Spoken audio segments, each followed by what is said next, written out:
More than $1 billion is heading to homeowners in Maryland, Virginia, and the district as part of a settlement with banks over deceptive mortgage lending practices. So, are these developments changing the dynamics of the local housing market? We're joined by Eldad Moraru of Long & Foster.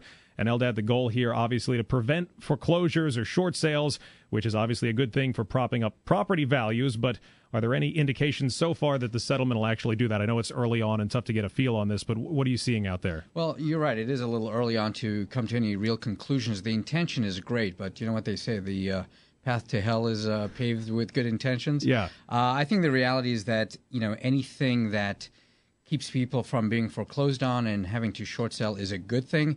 What we don't really know yet is it just going to be a little blip on the needle, or is it going to be significant? And the foreclosure thing is a major, major issue. We talked about this a couple weeks ago. You said parts of Prince George's County, parts of Montgomery County could be dealing with a flood of foreclosures once this court-imposed dam breaks and lets these properties onto the market. So is this enough of a step to kind of alleviate that, or is that issue still looming over the heads of a lot of home sellers? It is still looming. We call that shadow inventory. Will this help? It will. To what extent remains to be seen. I think it's not going to be huge, so still something to be very concerned about. Has it trickled down to the point where clients are bringing this up immediately to you, or is this still just kind of a side note, this whole settlement?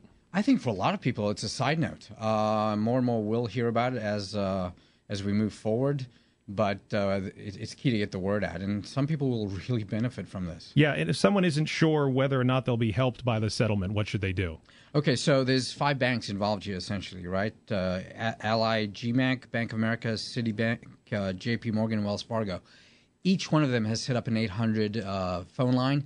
I actually posted that on my blog, and I believe we're going to have that up soon for people to have go that to. On WTOP.com. Exactly. So first and foremost, if you happen to be working with one of those banks, or that's where your mortgage is, I would call them right away to find out. Yeah. Eldad, always good to have you on. Before we go really quickly, what areas were hot this week? What have you been seeing a lot? Interestingly enough, North Arlington, very hot, and I actually was in LaDroit Park a couple days ago.